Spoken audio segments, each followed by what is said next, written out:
The Dickheads are presented in color.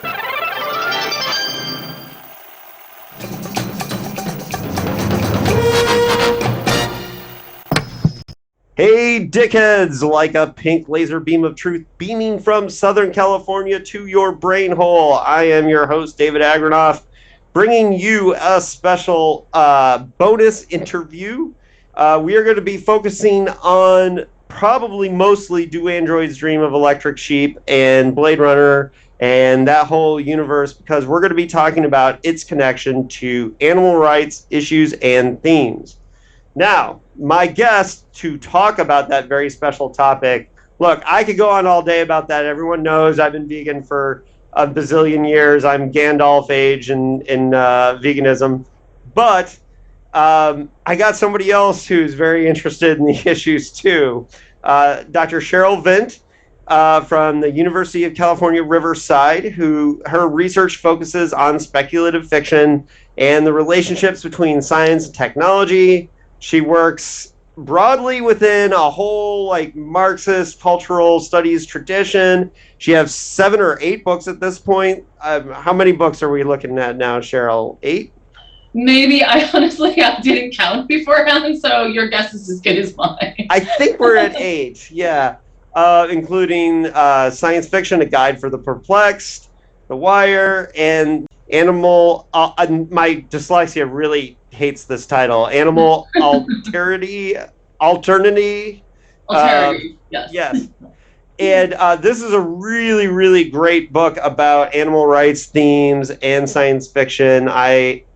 This book was basically designed for me in a lot of ways, so I'm really slowly working my way through it and finding great stuff. But anyways, Cheryl, welcome to the Dickheads podcast.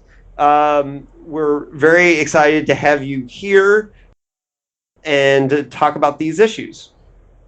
Yeah, thanks so much for inviting me. And you might be interested to know my publisher didn't super like that title either, but I did. So I sort of argued them into keeping the title, but they wanted a more accessible title. So maybe I should have listened. You've been studying science fiction and researching it professionally. But where did you grow up and how did you get involved with science fiction just as a reader before we get into the academic stuff? Yeah, sure. And I'm kind of accidentally on this career path, I guess. So I could talk a little bit about that if you want to, because it's... Absolutely. Tell the folks about your story. I'm sure they're... Yeah. I mean, it wasn't really a career path when I got on it, and everyone was kind of like, you need to study real literature, not science fiction. And then the Animal Alterity book was my second book. And when I started to work on it, I told everyone oh yeah, I'm going to write this book about animals and science fiction. And people kept saying to me are you sure there are any? They thought it was a terrible idea for a book. So it's not really any kind of good planning that got me here. It's just a set of contingencies. So I grew up in Manitoba in Canada, and I grew up on a farm actually. So I've always been around animals, and I think it was only when I really started working on the Animal Alterity book that I started to take my interest in animals and combine it with my scholarly interests. But certainly I was always around animals. I've always had companion animals of various sorts because I've always lived closely with them. Questions that are really at the heart of some of the animal study stuff about can they be communicative or can they think? These were never really questions for me because I spent a lot of time with them, interacting with them and communicating with them. So it was always very clear to me that they did have senses of agency and desires for certain things, et cetera, et cetera. So. Right. And, but science fiction, were you always a science fiction reader or did you have early interest in this or did that come about later? No, that came about later. That's kind of the accidental part. So, I mean, looking back at when I was a child, I don't think I would have called myself a science fiction reader. And certainly I didn't grow up reading the classics like Heinlein and Clarke and all that kind of stuff. I read all of that when I was in grad school, in fact. I did read a lot of comic books when I was a kid. And so there obviously were some hints that I would be interested in this kind of thing. I used to love the Teen Titans, which is probably embarrassing to say in public, but there you have it. And I really did love Star Trek too, actually. I was quite into the Star Trek series, but I didn't necessarily generalize beyond that.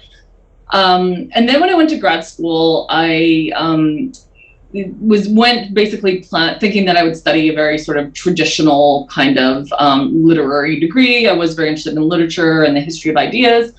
But then I took this course when I was doing my MA that was called Feminist Theories of the Body, taught by a professor named Joanne Wallace. And it was like the most amazing experience for me. Like that course changed my life, literally. I was so excited by the questions we were asking, by this kind of philosophical approach. It was in the sort of 1990s, so it was a very, there was a real turn in critical theory towards thinking about embodiment and the relationship between mind and body, and thinking about different genders and different kinds of sexualities. And so I completely changed all my ideas about what I wanted to write my PhD about, and basically came up with this big kind of theoretical set of chapters that I wanted to write about all these ideas. And then I was told, like, well, this is the English department, you need some books. And it turns out the books that were asking these questions were science fiction books. So that's actually how I started to get interested in science fiction. That's when I started reading the history. This is actually one of the reasons that I co-wrote the history of science fiction that I co-wrote, I don't know, 10 or 15 years ago now. In part, I took on that project because I needed to learn that history better myself. Because it's a good way to force yourself. Yeah, force myself. Because I mean, when I came to my PhD, I was really, it was in the 90s again. They were mapping the Human Genome Project. I got super interested in that. I got very interested in science fiction that was responding to that.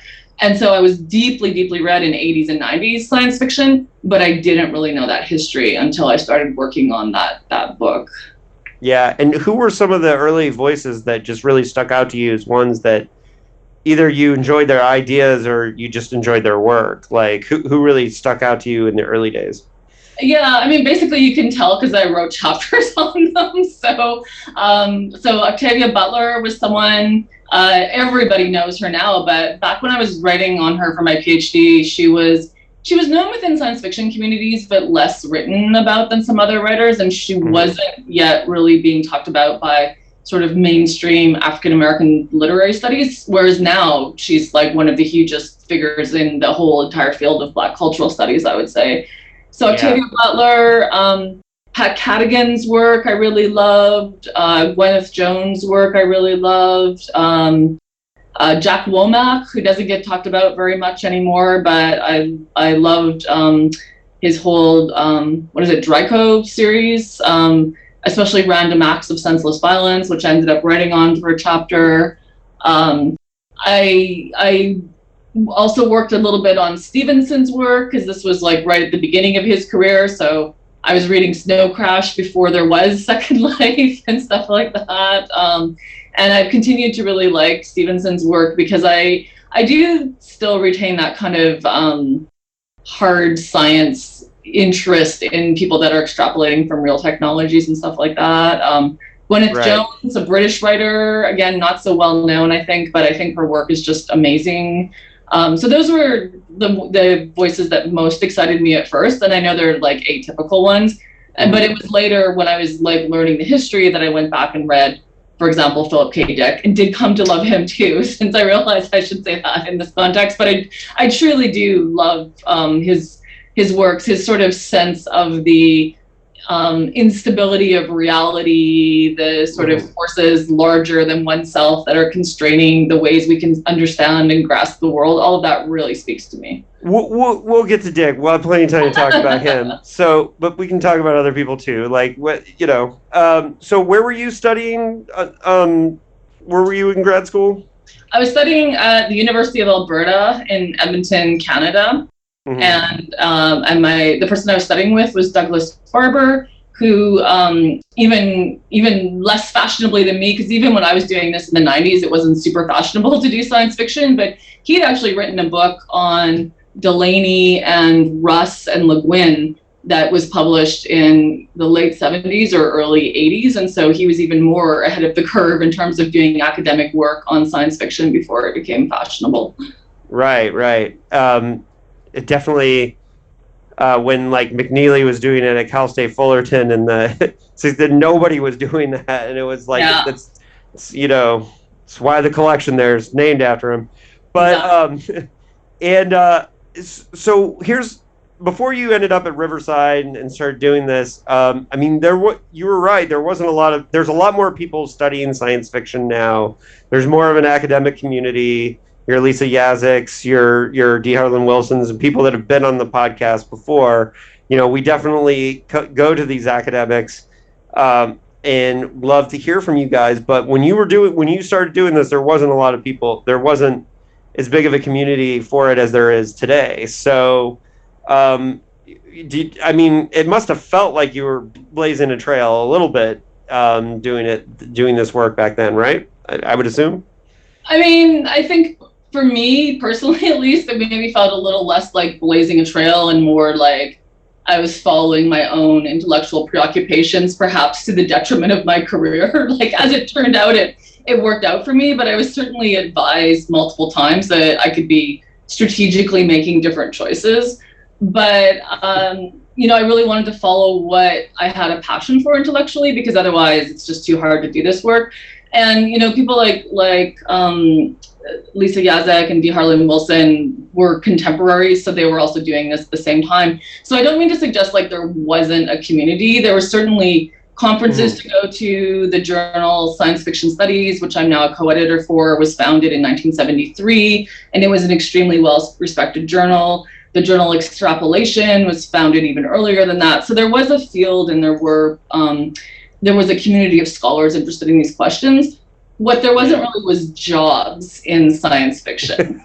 Right. And so there wasn't a lot of support from within the academy that this was the best way to situate yourself in your career. And I think that has also changed now in a way that, one of the great things for me in my current role at Riverside is working with all my wonderful graduate students and seeing the really exciting projects that they're doing. And I think there are jobs for the kind of work that they're doing in speculative fiction now, because there's a greater recognition of what an important genre it is, or what an important set of representational practices it offers for things that we have to come to terms with in the 21st century.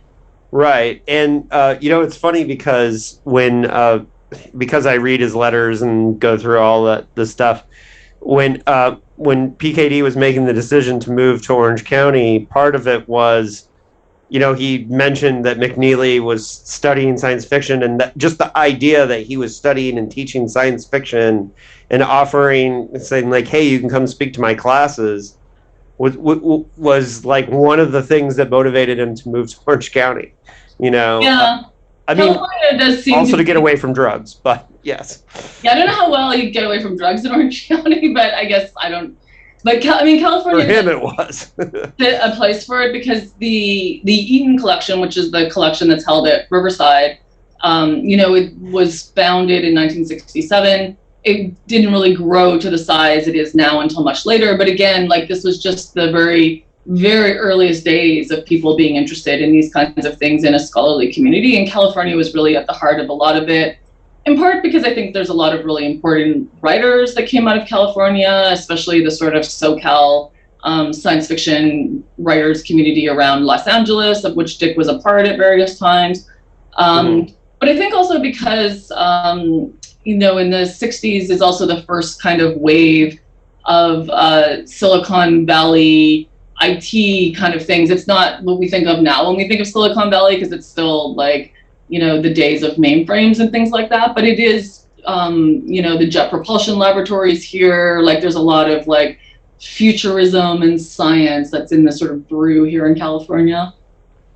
Right. And I do think that, that Eden collection, that's a huge part probably of when you ended up at UC Riverside, you must have been very excited to have access to that and to into the tradition that's there, that Riverside has a tradition, right? Yeah, in fact, that's precisely why I ended up at Riverside. Actually, I didn't necessarily have plans to move to California. It sounded like kind of a dreamy thing to do, but not something that you do in your real life. But because the collection was here, the person at the time that I was hired, who was the dean of the college, Stephen Cullenberg, he came up with a plan that he wanted to recruit people specifically to work on science fiction at UC Riverside so that we could develop a program of academic excellence that would match the sort of library's holdings of the Eaton collection.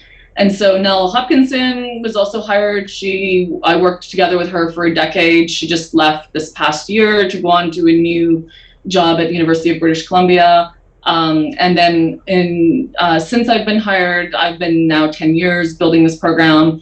John Jennings, who is a really important Afrofuturist artist and scholar who works a lot. Been on my other podcast. So you know John, so he's here. Andre Carrington, who wrote a book called Speculative Blackness, and does a lot of work on fandom and Black culture and queer culture and speculative fiction, is with us.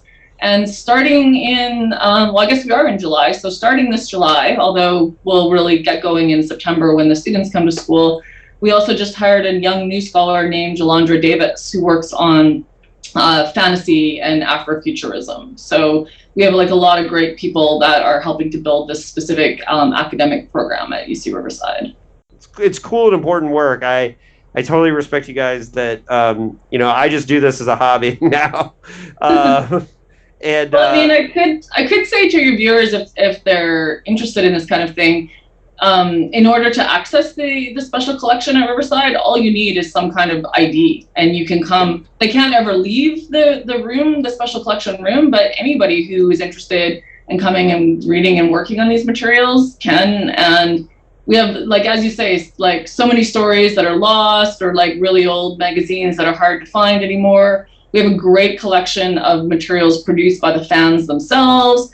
When I was working on my history of science fiction, I did a lot of reading in the fandom archive, and you get to read like the newsletters that came out every month, and you can see how these people are like arguing with one another and having like we do instantaneously. Yeah. So now it's like the Twitter of the 1930s, basically. Right. And being from Canada, did you research at the Merrill collection? Did you do any of that, or? I did, and in fact, I had been to Riverside before I ever got hired here. Because the science fiction history was already out by the time I got hired here. So I'd actually come to Riverside and stayed here for about 6 weeks and worked in the collection here. But I lived close enough that I could go like any weekend I wanted to the Merrill collection, and did a lot of the research for the Animal Alterity book actually happened at the Merrill collection in Toronto. That's awesome. Everyone here knows I'm a big Merrill fan, so I appreciate that. And I will, if people have not listened to our panel on Judith Merrill, it's out there. She's an amazing force in the field, amazing woman. Yeah. Absolutely. Yeah. And I just totally respect everything that she did. Okay. On that note, we're going to get into Do Androids Dream of Electric Sheep, but do you have other works by Philip K. Dick that you're particularly a fan of? Because I've seen your writing about androids, but I haven't really seen much else that you've commented on. Just out of interest, do you have any other ones that are really big in your personal canon? I'm trying to decide if there's others I've written on. Like, I honestly kind of can't remember, which is sad. But I do. I mean, the androids really interest me, and obviously I wrote on Do Androids Dream because I was interested in the animals and the way animals and electric animals show up in that book. But I also love, I like Flow My Tears, the policeman said, and I like, We Can Build You, like all those sort of, anything that's about kind of like altered reality or memory or uncertainty. Like, I just feel Dick, he was ahead of his time in certain kinds of ways, because he spoke very compellingly about the kind of disorientation that by the 90s we were calling like the postmodern experience, right? But he was writing about it in the 60s and the 70s. And so I don't think I've published anything on any of those other works, but they're ones that I do like to read. And I like his short fiction too. I'd probably mention things like, Autofac here and there, or stories like that, because I think he does, like, he captures a sensibility that spoke very much to me and my sense of the world. So yeah, that was a very rambly answer. I apologize. No, that's good. Well, it's funny too because we're covering everything in chronological order, and we've just done Scanner Darkly, and we're, we slowed down a little bit just to like kind of because we realized we were getting really close to the end, and but it was funny because throughout this process, I think we also learned that if you read BKD in order of how it was released, you get a really different impression on certain things too, like. Ubik wasn't as genius to me because I'd read Eye in the Sky and Three Stigmata, and I felt like he had done Private Cosmos, a bunch of times before. But when people read Ubik first, they're just like blown away and their minds are blown. And it's interesting to have that experience of seeing how he works it out. And now that I'm digging through all of his outlines and everything, it's funny seeing him be in conversation with himself and his old stories. No, in fact, I can't believe I forgot to mention Ubik because I haven't written on it yet, but I've taught it multiple times. I love to teach that book. Mm-hmm. And I'm going to write something on it in the fall because I was invited by some political theorists that they want to do a roundtable symposium for this journal of political theory that picks a book and has everybody write short roundtable pieces about it. And they picked Ubik. So Dick continues to be found by people in new fields all the time. Yeah. Well, as we do this interview, it's funny because we're going to be talking a lot about Do Androids Dream of Electric Sheep, but I am neck deep in Ubik right now. So for my writing, I'm thinking about Ubik like about 18 hours a day right now. So I'm interested to see what you guys come up with. But of course, I'll probably be moved on by then. But right now, as we do this interview, I'm like really in Ubik land. And but last month I was in Do Androids Dreamland because we did everything for the 40th anniversary, and I stopped everything else, and we did a whole One City One Read with our bookstore here in town. And so I was really, really diving back into this, and that's when I found your article, Speciesism and Species Being in Do Androids Dream of Electric Sheep. Don't worry, I have quotes from it to help refresh your memory. But let's talk about animals and Do Androids Dream of Electric Sheep, because here's the thing. As a person who has been an animal rights activist and been a vegan for 30 years, the last two times I've read Do Androids Dream of Electric Sheep 4 times now, and the second and third time I thought to myself, I'm seeing this animal rights themes because it's me, and it's probably not as deep as I'm thinking it is. And this last time is when I finally just admitted to myself, no, it's not me. He was really thinking deeply about these issues, right? And it was really important to him, the animal issues. So I'm just wondering your experience with reading this book. Were you shocked at how many animal themes were in it when you first read it? And when did you first read Do Androids Dream? Was that in grad school? It would have been in grad school for sure. I'm trying to decide if I read it before I started working on animals in science fiction. I probably did, because the first book I wrote, which started out as my PhD, so was the book on sort of embodiment in science fiction. Mm-hmm. And so when I first started reading, everything that in some way touched on embodiment was the fiction I was most seeking out. So I probably did read Do Androids Dream then, but I didn't decide to write about it for my thesis. So, and I honestly can't really remember what my first impression was, but I suspect, since I decided not to write on it, but I did decide to write on some other things that in some ways touched on similar themes. I think it's probably like in first reading, maybe the animals seem too much in the background to me or something. Like they're there, but when I reread it and then wrote that essay you referred to, which was one of the early things I did as I was starting to work on this book, what I was shocked by was that once I turned to it, because as I said, people were like, oh, I don't think you're going to find that many animals in science fiction, but good luck with your book. Right. And then I was like, well, I know there's animals in Do Androids Dream, so I immediately went to that. And then as I was working on that paper, what I was sort of shocked to discover is that, well, it's like extensively published on. There's so much published on Philip K. Dick that the animals are not really mentioned in much of the scholarship. And I mean, in some ways, maybe that's unsurprising, because as I do kind of explore in the Animal Alterity book, like one of the functions, I guess, that animals have in Western cultural imaginaries is like they're this boundary between those that are sort of deemed to have deemed to be human, unless they have like rights and you can't just kill them and things like that. And then there's like living beings that you can sort of dispose of in any way that you want, and they're called animals. And obviously, like what Dick's interested in androids is that same kind of question, right? Things that like the human-animal boundary, which we're going to talk a lot about. Yeah, so it's like beings that seem to be just like us. They seem to have feelings and volition, and I mean they're actually humanoid too. But yet it's okay to like do anything to them. And so like that kind of metaphor as a metaphor for the dehumanization that happens to people of color, or the dehumanization that happens to the working classes, all the ways that we don't fully acknowledge the humanity of lots of Homo sapiens, I think that tended to interest critics a lot more than thinking of that, not metaphorically, but thinking of it in terms of actual animals. And it was really the questions of the Voight-Kampff test that really were my way into realizing that actual animals are there for Dick as well, right? Because the questions in the Voight-Kampff test that are supposed to reveal your sort of android depravity, often they're ones about stuff we do every day, right? Like everyone, most people would fail the Voight-Kampff test. Precisely.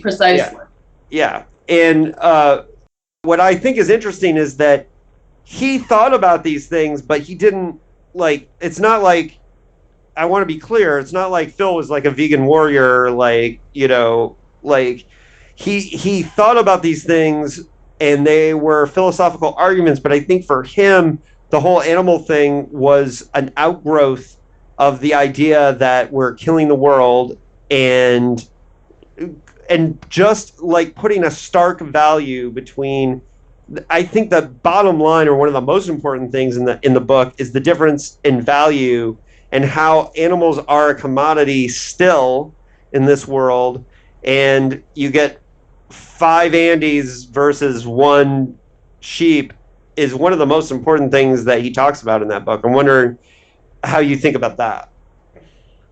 Yeah, I mean, I think the way that animals are commodified and sort of and the damage that does to actual animals, that concerns me as someone who cares about animals, but in a sort of deeper both intellectual and political way.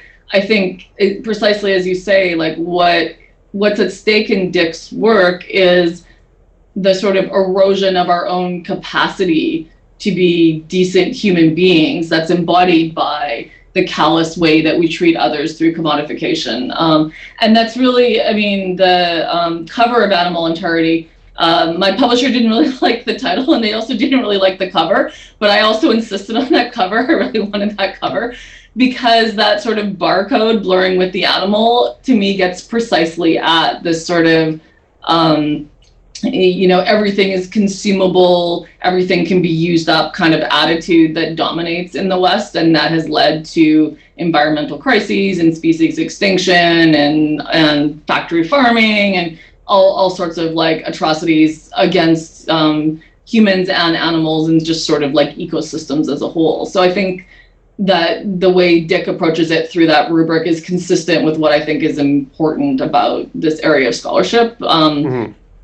And then, as you say, like people have to negotiate their own ethical choices and how they live. He made different choices. I also don't eat animals, but I'm also aware, like, you know, I eat a lot of fruits that are harvested as monocultural crops by people who aren't paid properly. So, I mean, there's like a lot of ethics to consumption under capitalist modernity, that there's just no good choices. Even if you tried to grow your own food, there's nowhere left to grow it anymore for most of us. So.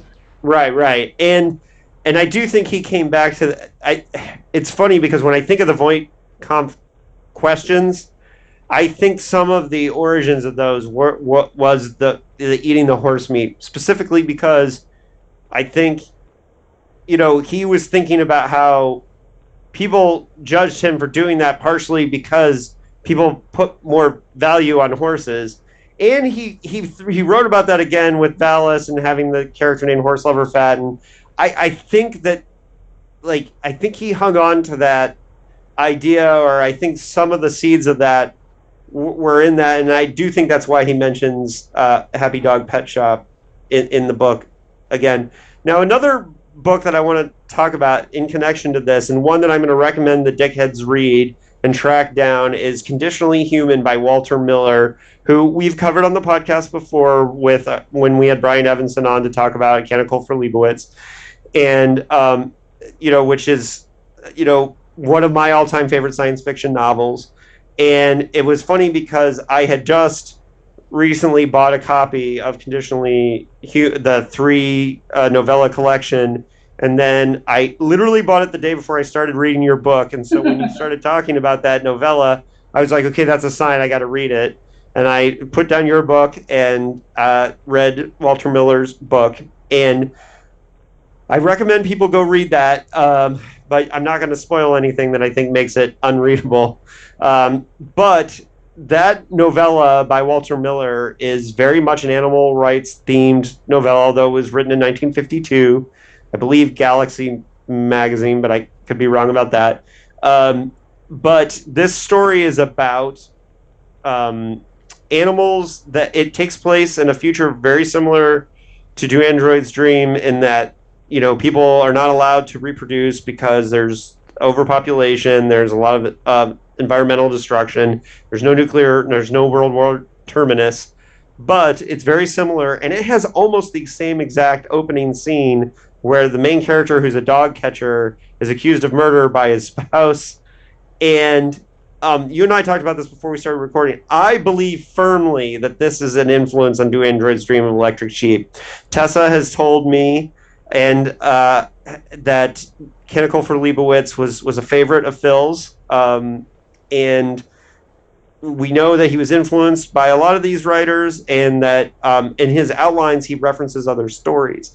So I'm wondering if you have any thoughts on this story, Conditionally Human, because I really do believe this was an influence on Do Androids Dream. A lot of the ways that ethics are argued in this story.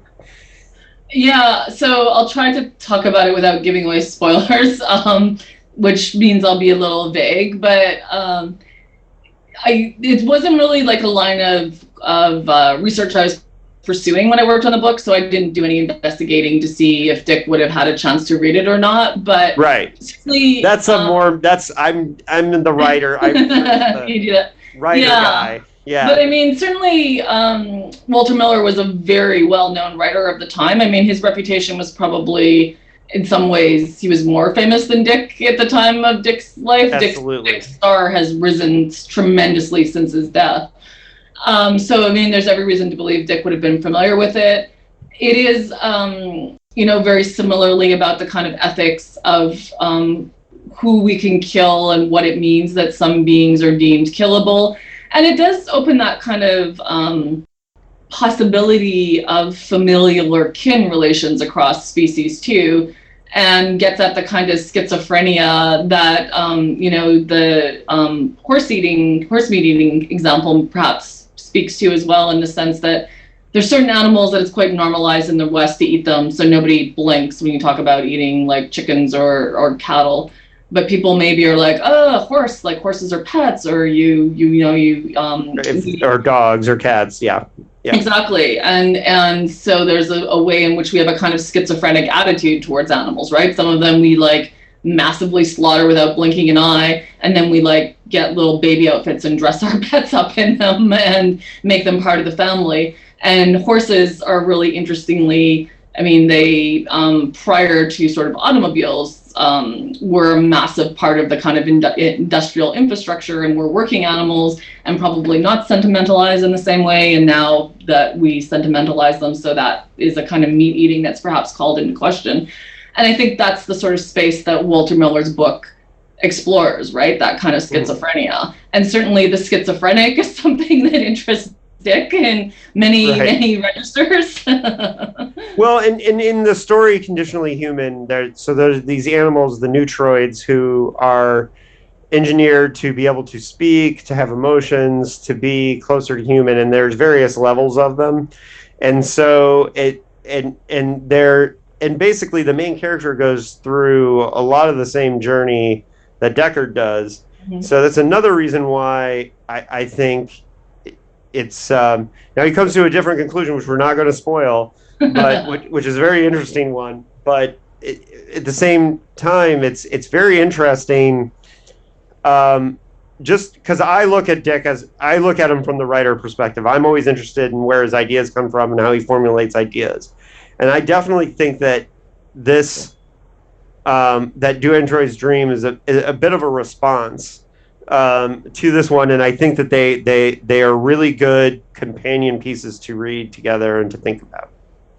So, yeah, no, that makes a lot of sense, and especially, I mean, Conditionally Human, like many of the stories that I found, has a special place for primates. So there's a sort of narcissism, I think, in how humans like to think of which animals that we want to be kind to. yes. And Right. and I think, you know, it's well established that Dick became interested in the animatronics at Disneyland, and that you know, there's an element of that shows up in the androids being imagined instead of the modified animals as pets. And I mean, other people were writing, like Corey Winter-Smith was writing stories about modified animals contemporary with this. Like there were other people asking these kinds of questions. Yeah. Yeah, and so in Do Androids Dream, where it's a little different from the Miller story, and one of the things that's a very Philip K. Dick thing, and he's very underrated for his humor because his books are hilarious, and people forget because, like, Blade Runner does the animal commodity thing, but so subtle that people don't even notice it if they're not fans of the book. So, you know, like the owl's Scrappy, for example, that's in the novel. He's there in the movie, but he's just barely referenced. And so one of the things that's interesting to me is the whole keeping up with the Joneses aspect of, like that hilarious scene where he's talking to his neighbor, and he's like, maybe you just need a squirrel, or whatever, and all those scenes with the keeping up with the Joneses thing was something that was not Unconditionally Human, but it was something that was very, very Philip K. Dick, kind of satire. And I think that that's one aspect of the animal themes that gets overlooked sometimes because it is funny, but it's talking about the commodification of even the love of animals, which we see, like, toys for pets are a huge industry. And, when you see some of the ads that are targeting, like, our love for our animals, well, yeah, of course we love our companion animals, but, the way it gets commodified, I don't know. Anyways, the keeping up with the Joneses thing, how do you feel about that as being, like, one of the themes of the book, and how does that fit into the greater science fiction? I mean, I think you're right that the animals really, other than as decoration, they really drop out of Blade Runner. And then in some ways, the reputation of Blade Runner has overshadowed Do Androids Dream, and I think that encourages people reading the books to similarly overlook the animals. That whole kind of hierarchy of species thing, like a goat versus a sheep and all that, I mean, it is funny, but I think it also speaks to the kind of hollowness of the values of consumerism that Dick's trying to critique, right? Because at the end, he finds a toad, which is definitely lower on the hierarchy than either of the animals that he's been able to imagine owning previously. And furthermore, at least in my reading of the book, he has to come to terms with the fact that it's worth loving the toad, even if it's electric. Which, by the way, and this is something that is the difference between what I research and what you research, I know for a fact that he wanted to call the novel The Electric Toad. Oh. Initially. That would reinforce my reading, I think, yeah. Exactly. But that's what I'm saying is that to him, the toad at the end is a hugely important part of it that gets overlooked quite often. It's funny because when we did our 40th anniversary event, like everyone was kind of giving me crap because I talk so much about the toad at that, but the toad is so important. No, I mean, I think that's the whole point, right? Like, it's about the capacity to be nurturing. And if you're, and this is sort of part of my argument about the book overall, is that whole sense of if he wants the animal as a status symbol, if he wants the animal as a commodity, he's missing the point. So maybe he's going to own a live animal and maybe he'll do a great job of taking care of it, but it's the same as if he owned like a big screen TV or like a fancy sports car, that it's just another commodity and a status symbol. Whereas caring for the toad is something about like the capacity to put oneself at service of the living world. And if all we have left is an ersatz version of the living world, it still serves our souls better to nurture that than to, treat it as disposable. Yeah. Well, in your book talks a lot about the human-animal boundary. And I think the human-animal boundary, while not as clear in Do Androids Dream as maybe Walter Miller's novella, it is such a huge part of what's going on in Do Androids Dream because it's a metaphor for the human replicant or the human Andy boundary. And because it's a parallel track, what he's doing is he's, testing Deckard's, what is human with what is the human animal boundary. I mean, it's so important to the novel, and that's, why I think it's important to talk about that boundary and how it fits into science fiction, not just Do Androids Dream, but a lot of novels, especially ones that write about alien animals, which, that is where the boundary gets tested in science fiction throughout the entire history of science fiction. Yeah, when I was working on that book, I found a lot of great, really early stories that would like play with the idea that we would have contact with aliens and they would see us as animals.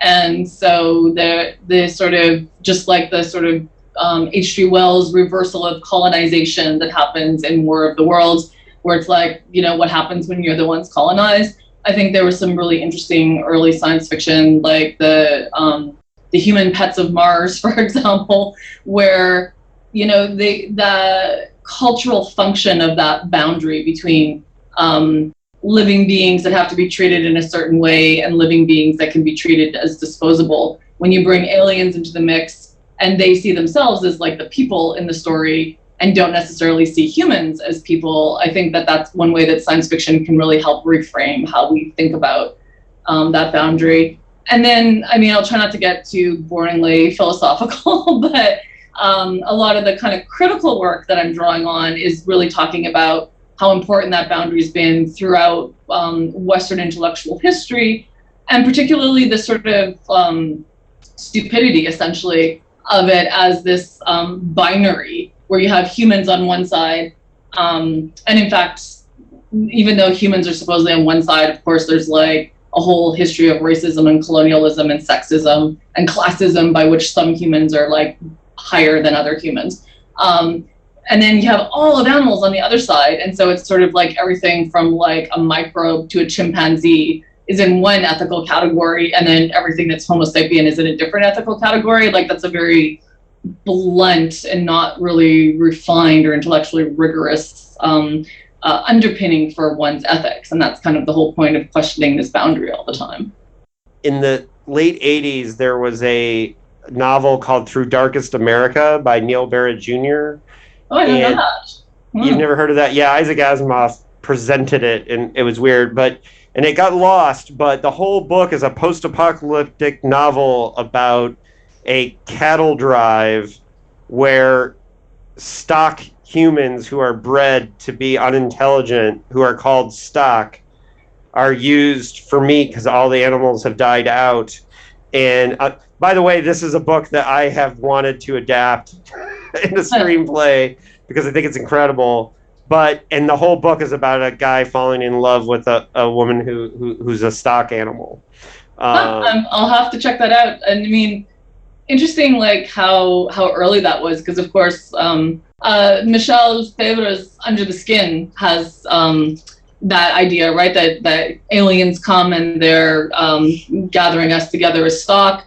It's a little less there in the film adaptation because the film adaptation is so like esoteric and unusual, but it's very present in the novel. And that's when does the novel come out? Like 2004 or 5, maybe, like much, much later. So it's interesting that idea is there in science fiction much earlier. Yeah, it's a really underrated book, and it had a sequel that I didn't think it sold enough to have a sequel, but it had a sequel. It was not quite as effective. But just as an animal rights person, when I read it, my mind was blown, like reading it, like how well it explored. And there's a lot more in the horror genre these days, but there's a lot of like animals or sort of humans as meat kind of stories that get told now. One that I find really, really interesting that I published on elsewhere outside of the book is by a Canadian writer named Don LePan, and it's just called Animals, and it's about a future where like in Do Androids Dream, most of the animals have died out, so there's no animals left to eat, and so certain sort of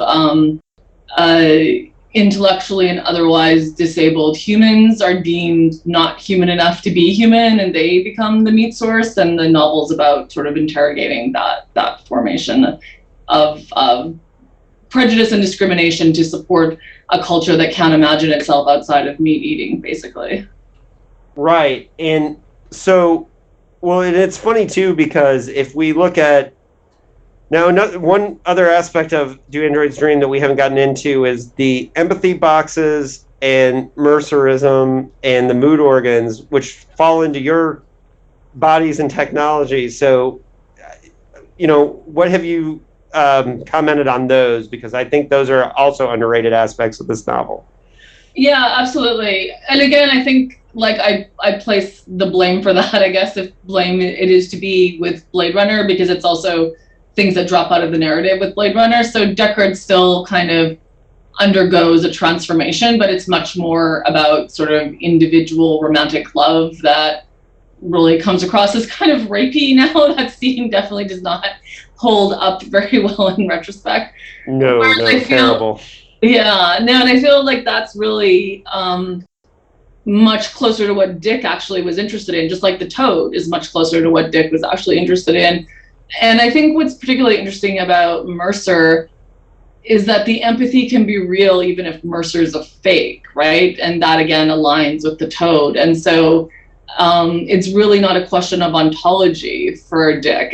It's not a question of like, is this a real thing or a stage performance? Is the Tod electric or is the Tod organic? But it's about like what kind of social relations do we set in motion by our choices and how to respond to these things. It's another parallel tract in the story of what's real and what isn't real, and and what's real is not as like easy a question to answer as it might appear at first glance, right? Right, and Mercer being a out of work actor from Indiana. Of course, I'm from Indiana, so I like that. But this idea that which by the way is way before Iron Man 3. Right, but I think it's also underrated for how funny it is that Mercerism all comes from this kind of fake idea of this out of work actor. It's interesting, but the mood organs, like that's something he plays with all the time. Like I know, and I just saw in Ubik today, there's a scene where he's like dialing the homeopapes or the homeopapes for gossip. Like he's dialing it like, oh, dial gossip to 5, right? And I think the mood organs, that whole scene where he's like, when they're fighting and he's like, did you sweat, dial something really different today or and she's like, oh, you do this, I'm going to dial really, a real heavy anger. And like all those scenes I think are really interesting because we see how like technology affects us now, how like just being on Twitter for a few minutes can like change your attitude, right? And so here's this device early in television, by the way. Television had only been around for like less than 20 years at that point. And again, going to Berkeley, I saw the ads for the store that he worked at selling the first TVs during the era that he worked there. So he was seeing TVs on the ground selling them at his record store on Shattuck.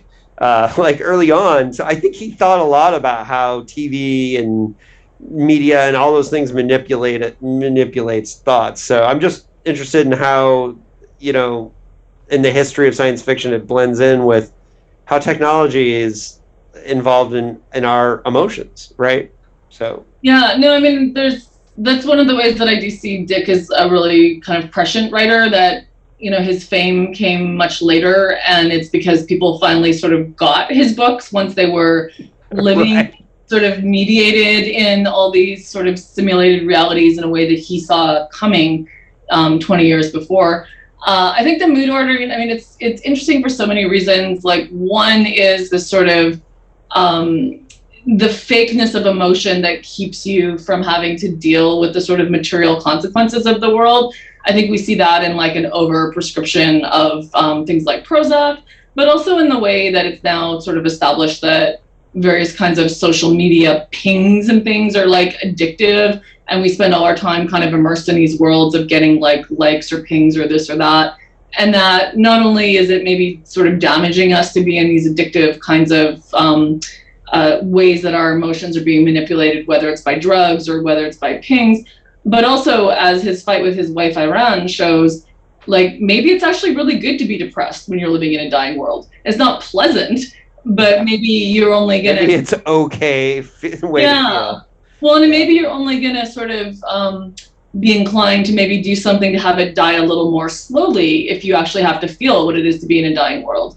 And if you're always sort of medicating yourself to feel better no matter what's happening, things can just get worse and worse and worse. So in some ways, I see sort of the cultivation of empathy as the like other pole to the sort of mood organ, which allows you to sort of not deal with the consequences of the material reality that you're in.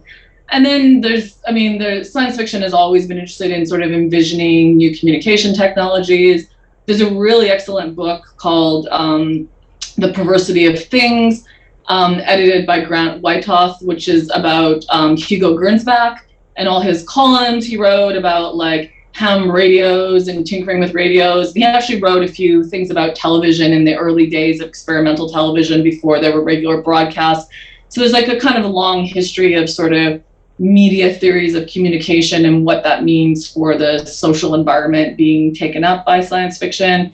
Yeah. And then that, of course, there's like the Silicon Valley relationship to science fiction. I mean, I could go on and on. So yeah, I just picked up the TV 2000 book from the 80s that's like writing about what TV is going to be like in the year 2000. And I'm very excited to read what everybody did in that, just out of curiosity, because I think how sci-fi reflected technology in the past is one of the reasons why I like reading out-of-date science fiction.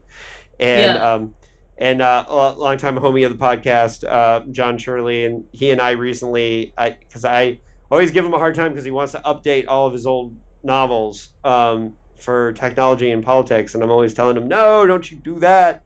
Don't you do that. I agree with you. Like, I remember reading back when it first came out, reading Walter John Williams' Aristoi, which I don't know why, but I loved that book. I never did write on it, but when it first came out, I loved that book. And this idea that everyone was like meeting in these virtual spaces and they could customize them, and it all looked like wonderful to me. And I was like so excited for that future to come. But then when it comes, it's all like the return of like neo-Nazis and like stupid right. wars, and everything is not monetized. As fun as we thought it was going to be. Yeah, like, I mean, in some ways, science fiction is right about our desire for these kinds of communicative technologies, but especially the way that they got monetized and like how the monetization and the algorithms drove polarization. Like, science fiction didn't see that coming at all. Yeah, like, but I will say, and since I just mentioned him, John Shirley's song called Youth Trilogy from the early 80s definitely predicted neo-fascist, right-wing conservatives. They absolutely did. Yeah, and I gotta say, like, that's one thing that he's sad and proud of at the same time. He was, and I mean, she wasn't as interested in sort of IT technologies, but Octavia Butler, too. Absolutely. Also, with the coming future with books. Yeah. With the same kind of clarity that Dick saw 20 years ahead of his time, she saw 20 years ahead of her time. Yeah. Yeah, no, the Trump era and Octavia Butler, like, is just it. Yeah, Yeah. You know, certain authors, like I think John Brunner and Octavia Butler are some of the most prescient, where you look at how well they saw things and you're just like, that is amazing. Especially like for Brunner, like Shockwave Rider. Yeah. Yeah. But He's anyways, a writer I wish was better known too. His works are not so well known in North America, but his political insights are crucial. So everyone should go and read John Brunner. Yeah.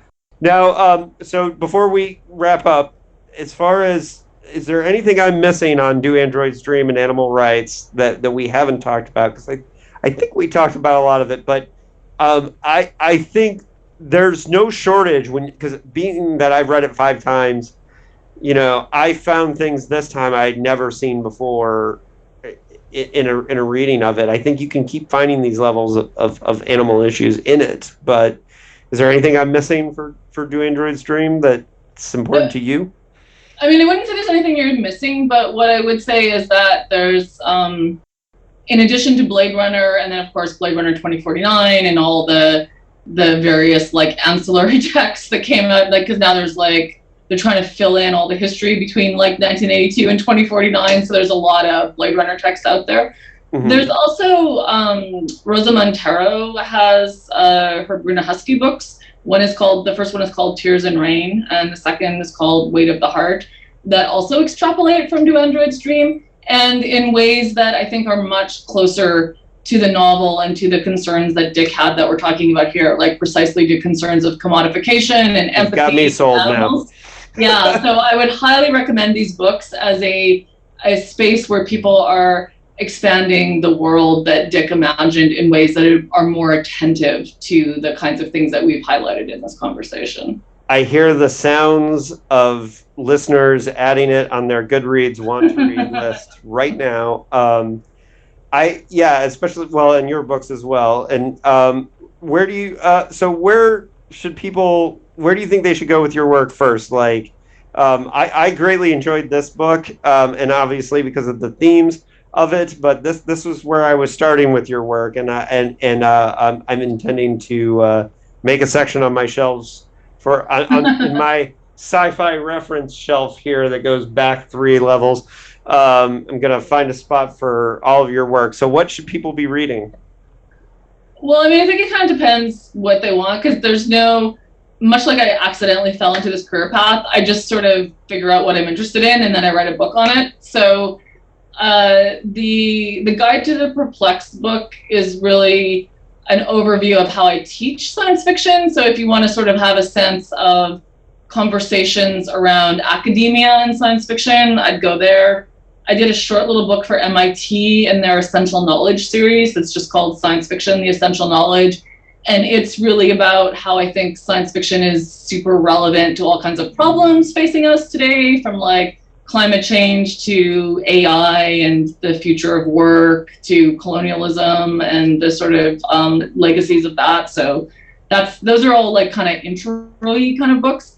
If you're interested in the more sort of deeply footnoted scholarly stuff like Animal Alterity, last year I published a book called Biopolitical Futures in 21st Century Speculative Fiction.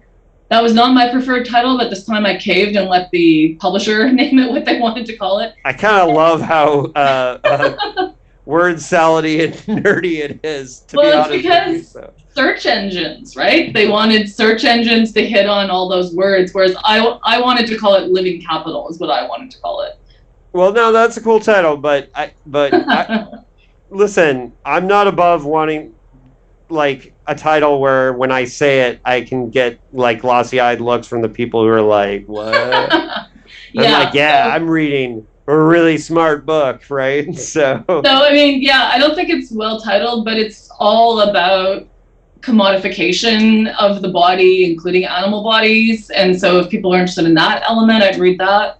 Yeah, and look, science fiction is still doing wonderful stuff with those issues, so there's no end to where it's going with those things, and especially like seeing some of the modern adaptations to it. I particularly SB Divya's Machine Hood last year, like, for example.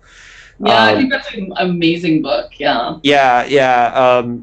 All right, well, Sherryl, this was awesome. Very fascinating discussion. I want people to find your work and find what you're doing. Are you a social media person or no? Because I tracked you through the university. So yeah, I'm an anti-social media person. I grew up in a different era, and I like to think a lot more about my ideas before I put them out there. Before you put them out there. Well, hey, I respect you for that. Yeah, I had to track you down through the university, but it's very easy to find me at the university, and I'm like old school enough. I check my email frequently, so anyone can email me, and I will respond to emails. Well, and by the way, was your article, the one that the species being one, was sent to me by a listener of this podcast before. Like I was Dr. Yazik had definitely been telling me about your work, and that she had told me that you were a person I needed to have on the show like a long time ago. And then a listener sent me that article because they knew I was working on an article about animal rights and Do Androids Dream of Electric Sheep, which I'm still working on.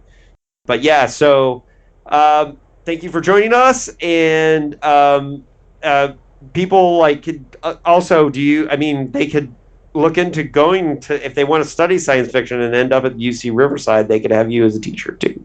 So, and we have not just me, we have a great community of students, graduate students, other scholars. It's a really vibrant place if you're interested in sort of science fiction as a literature that helps us grapple with what we're facing today. And how do people access the archive too? Because I know this, but I want the listeners to know. So if you want to work in the Eaton archive, it's probably best to email the library first and sort of say your dates to make sure that what their opening hours are, because we have staff cutbacks, especially in the summer, so the opening hours vary. But all you got to do is come. It's in the Rivera Library on campus.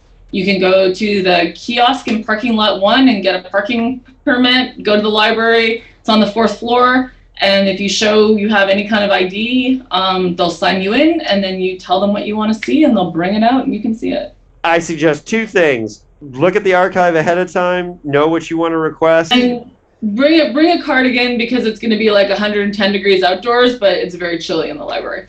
That is great advice. That is very good advice. All right, Sherryl, thank you for joining us today on the Dickheads podcast. I really appreciate it. And as always, listeners, keep it paranoid, stay paranoid.